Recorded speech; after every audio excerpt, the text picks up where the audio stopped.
Okay student, today we have to solve the exercise of unit number 2. Basically तो बेटा ये आपका अपना ही काम है, आपका खुद करने का। चलिए मैं आपको करवाती हूँ, आप टैली करते जाएं। फर्स्ट क्वेश्चन है हमारा MCQs। क्वेश्चन नंबर 1 है, what part of a plant absorbs water. इसमें हमारे पास 4 ऑप्शंस हैं, फ्लावर, लीफ, रूट, स्टेम। बेटा आपको पता है इस प्लांट का जो पार्ट वाटर एब्जॉर्ब करता है सॉइल से, that is root, mean option C. Second is, what does the stem of a plant do. Option A है absorbs minerals, B carries food up to the leaves, C makes seed, D supports the plant above the ground. तो बेटा इनमें हमारा जो correct option है that is D, mean के support the plant above the ground. Next है, which of the following is not a plant organ. A flower, B pollen, C root, D stem. The flower, root और stem ये तो organs हैं plant के, तो जो plant organ नहीं है इनमें से वो क्या है, बी ऑप्शन यानी pollen. What are the vascular bundles made of. Option A है phloem only, B xylem only, C xylem and phloem, D neither xylem nor phloem. Correct option is xylem and phloem, because you know that vascular bundles are made up of xylem and phloem. The job of root hairs is to, A option है increase the area of the roots, B keep the roots warm, C protect the roots from damage, D provide the roots with food. तो correct option A, increase the area of the roots. Question number 2 is,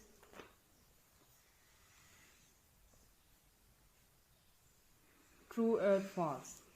बेटा statement दी हुई है, आपने देखना है कि कौन सी statement true है, उसके आगे ट्रू लिख देना है, जो फॉल्स है उसके आगे फॉल्स लिख देना है।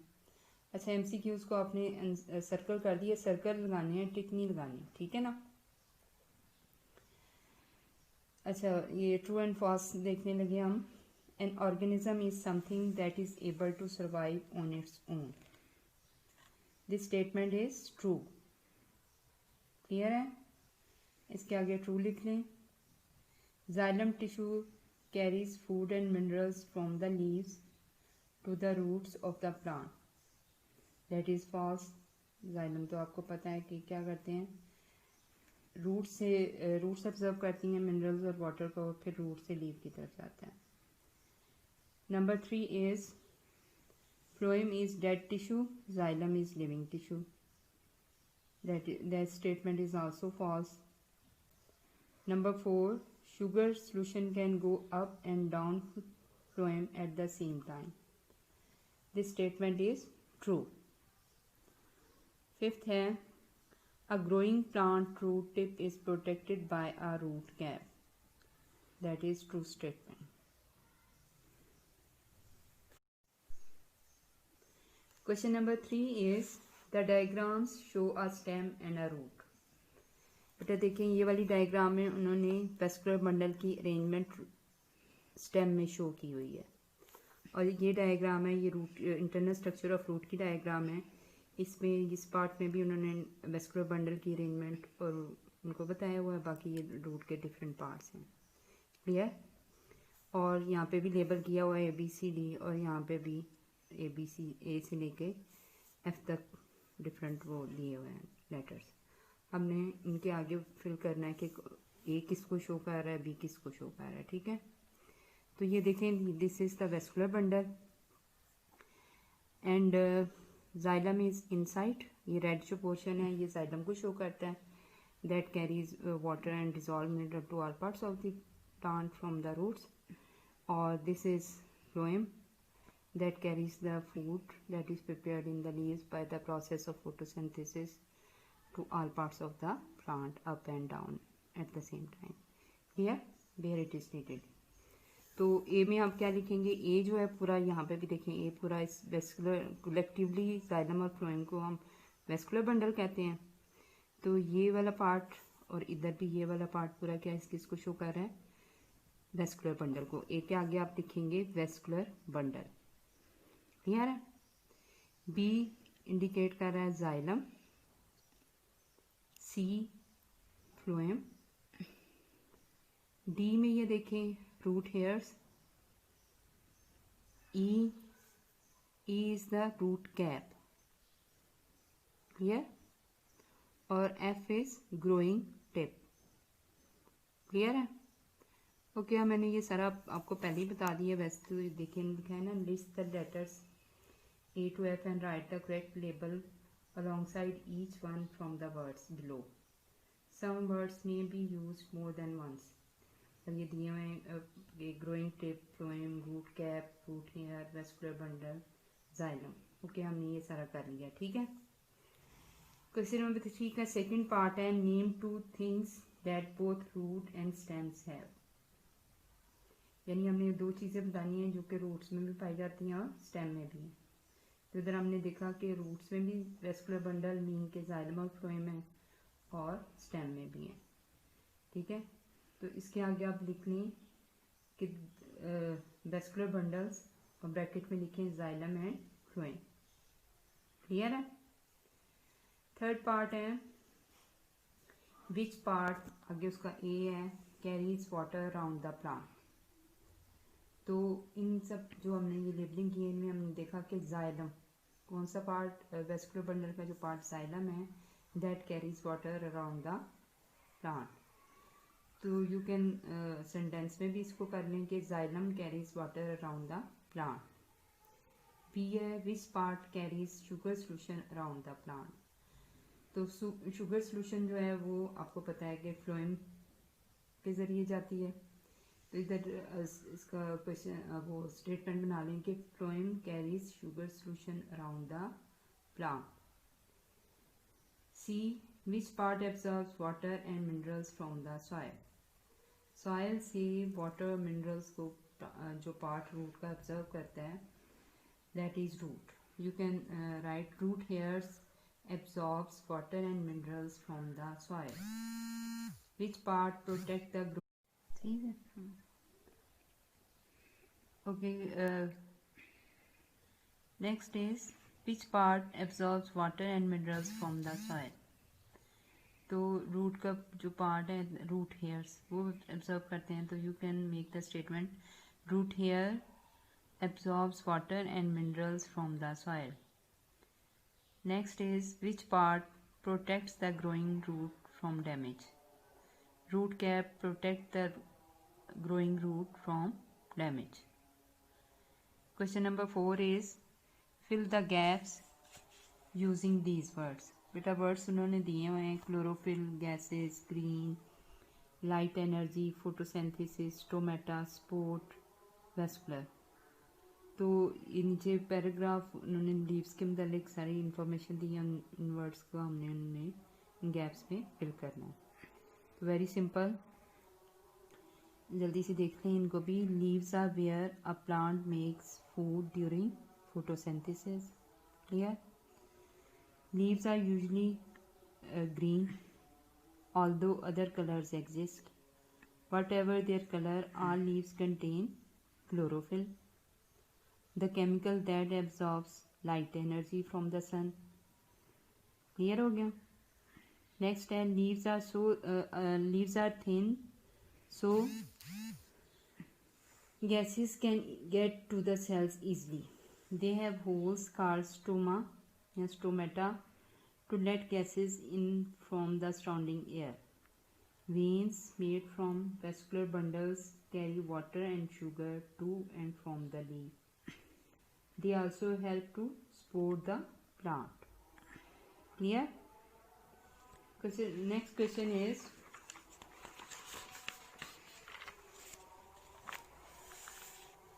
यहाँ पे बेटा उन्होंने ये देखें डायग्राम में two identical raw potato peas are measured. One piece is put into a beaker of water. The other piece is put into beaker of strong sugar solution. Clear है? ये देखें कि इस बीकर में उन्होंने दो पीसेस सेम उनकी measurement है, 10 सेंटीमीटर, ठीक है।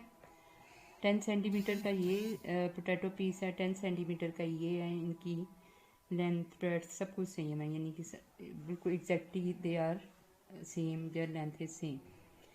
तो एक पीस को उन्होंने रख दिया है in a beaker that contain only pure water, दूसरे को रखा है beaker that contain strong sugar solution.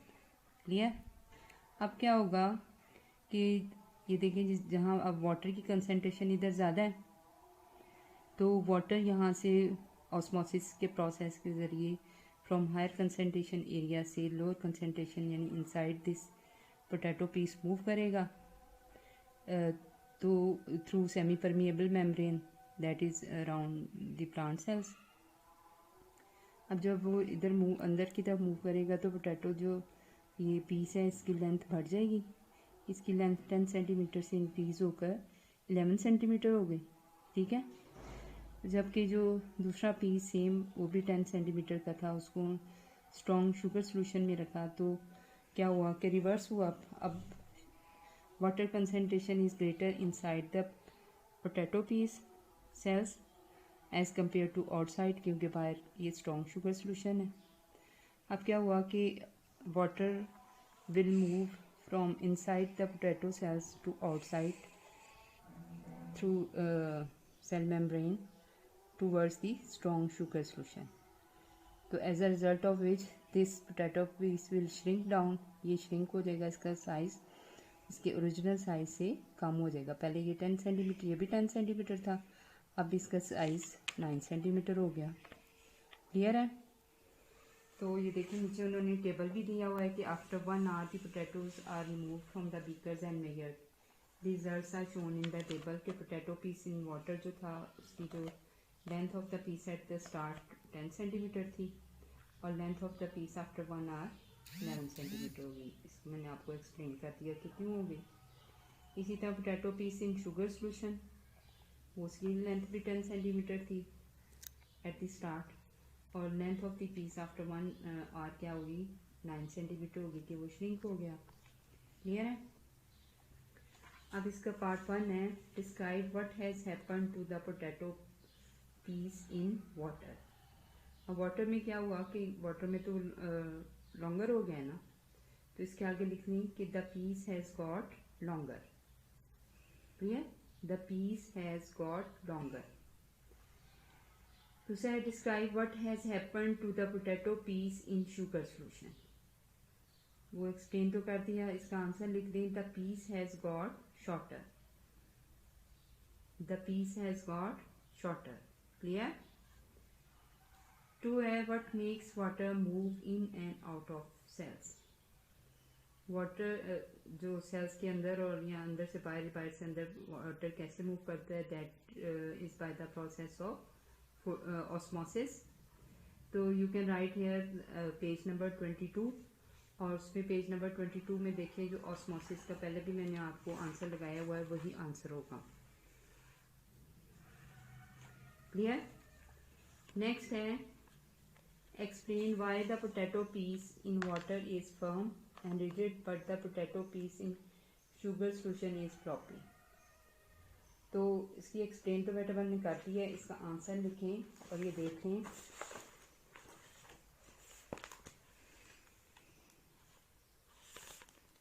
There is greater concentration of water molecule outside the cells of the piece than inside. Water therefore moves into the cells by osmosis, making the chip firm and rigid. Clear? Note कर लें ये answer. Next है a plant that has plenty of water is upright and well spotted. A plant that is short of water starts to wilt. Suggest a reason for this. Question तो आपको समझ में आ गया होगा कि वो प्लांट जिसको काफ़ी मिकदार में पानी मिलता है वो सीधा होता है, वेल स्पॉटेड रहता है, जबकि जो जिस प्लांट के पास पानी की कमी है यानी उसको रेगुलरली वाटर नहीं दिया जा रहा वो उसमें विल्टिंग स्टार्ट हो जाती है। अगेन वही सारा चक्कर तो ऑस्मोसिस का है कि ऑस्मोसिस से और ट्रांसपायरेशन का। ठीक है। इसका आंसर देखें, water is lost from a plant by transpiration. If there is no water available for the roots to take in, the plant will start to wilt. ठीक है. And if it has plenty of water, a plant will replace the water lost in transpiration and remains upright. Clear?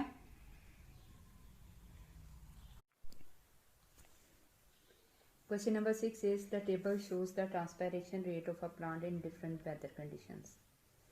Weather conditions हैं जिसका warm air में rate of transpiration है 15 millimetre पर minute. Cold air में है 5 millimetre पर minute. Still air यानी जो जब वो वाठहरी होती है, चल नहीं रही होती, उसमें है 8 मिलीमीटर पर मिनट. मूविंग एयर 20 मिलीमीटर पर मिनट और ड्राई एयर में 10 मिलीमीटर पर मिनट है. मॉइस्ट एयर में 4 मिलीमीटर पर मिनट. ये तो उन्होंने बताया. ठीक है कि क्या क्या क्या रेट है ट्रांसपायरेशन का डिफरेंट कंडीशंस में. Next question number 1 is which single weather condition causes the fastest rate of transpiration. बेटा टेबल से साफ पता चल रहा है कि सबसे ज़्यादा rate of transpiration moving air में है. तो you can answer that fastest rate of transpiration is in moving air और साथ उसका रेट लिख दें 20 मिलीमीटर पर मिनट. ठीक है.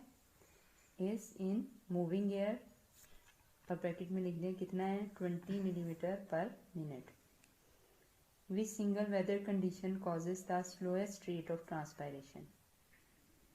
स्लोएस्ट रेट देखें टेबल से साफ जाहिर हो रहा है कि मॉइस्ट एयर में है, तो slowest rate of transpiration is in moist air और 4 मिलीमीटर पर मिनट.